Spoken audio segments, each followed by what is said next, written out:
So I'm having a catch up with Magnolia Park. How are you guys? Doing pretty well on yourself. Good, yeah, not too bad. Here at Reading Festival, how's your day been? Looking forward to the weekend ahead?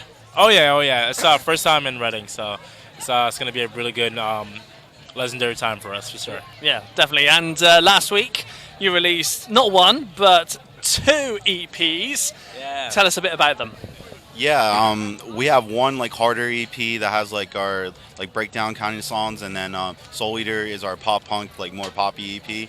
And we wanted to give our fans like a twist on like our two sounds and how we're expanding on them for the upcoming stuff we have later this year. Nice. And because of the different sounds of the EPs, is that why you decided to release them as two separate releases rather than one album? Yeah. We wanted to give them their own light, and we wanted to make sure that like people can hear it correctly, not just like all bunched together. So we want to give it a little bit of room to breathe. Yeah, good. And touring coming up. Yeah. What's the plan and where you're heading off to and what you're doing? We're going on a West Coast run in the U.S. Our first West Coast headliner ever. We're playing with TX2, 408, and you forgot. No, Pop Topical Sluts. I just want to give you an answer. Shouts out to Christian. Yeah, we're super excited. We just started doing our own like headline shows that have been selling out. It's amazing. So thank you to everyone supporting us for sure. And then right after that, we head over to Australia for Good Things Fest right after, so that's going to be crazy. Nice. Yeah. Sounds good to me. And even though the EPs came out last week, have you started work and still writing towards the next release? Yeah. We're releasing another song in September. Uh-huh. And then after that, we're releasing a full length in October. Yeah. So more music before the end of the year for sure. Nice. Why is there so much music that you're trying to get out there at this time rather than spreading them out a little bit more? We have a lot of writers in our band, and like all five of us can write really well. And we just write a ton of music, and we've been pushing our sound. I feel like we do pop punk and metal better than anyone else in the scene right now as like a new band. So we're just trying to stake our claim out there, you know? Definitely trying to make our waves and make sure that we're cemented in what's to come with the new generation of pop punk, and we want to just push the boundaries as much as we can. In order to do that, we got to release a lot of music, and we've been crushing it since. And do you feel like now with the bunch of releases that you've already had out there, do you think you've now found out the sound that you want to create, or are you still trying new things and seeing where it takes you? I think with creation, we always want to push the limits and see how far we can go and see what we can create. We definitely have a solid sound, but we're always expanding on it.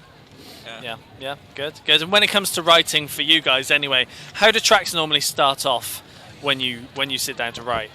It's very different all the time. Like me, Freddie, or Vince will come with like a demo, or Josh will create this whole hook. Like on our new song Animal that's coming out, he came up with the whole chorus on his own. So it's like different methods and different styles. We're always working with Andrew Wade and Andy Karpovic of the Audio Compound, trying to nail in our sound. And we might just come in and write something that day, or there might be a demo presented and we like turn it around or make something new. So it's always different. Yeah. And when it comes to the lyrics side of things, how easy is it to add lyrics to the music that's already been created?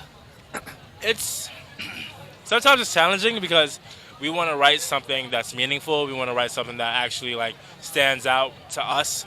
So sometimes it takes a little time. We get in a little bit of argument sometimes here and there, but it always comes out correct in how we want it. Yeah. So sometimes it takes longer than others. Yeah, absolutely. And you must have some things that you want to achieve as a band. What's on that list, and what's one thing, if you had to choose, what would that one thing be? To headline Reading for sure. I guess to make actual positive impact on our generation, and to make sure we're a predominantly POC band, people of color. So for the next generation, they don't have to deal with the racism that we're going through right now. So that's like our main goal for sure. Yeah, good. Yeah. And looking towards next year as well, what's your plans for 2024? More music coming out? Definitely more music, but that's about it. We have nothing planned for 2024, so it's literally wide open. Probably just going to be living in the studio for a little bit, writing some albums, and see what happens. Sounds good to me. Guys, It's been a pleasure having a catch up with you. Oh, yeah, So, for sure. Thank you very much. Thank you. Cheers. Thanks.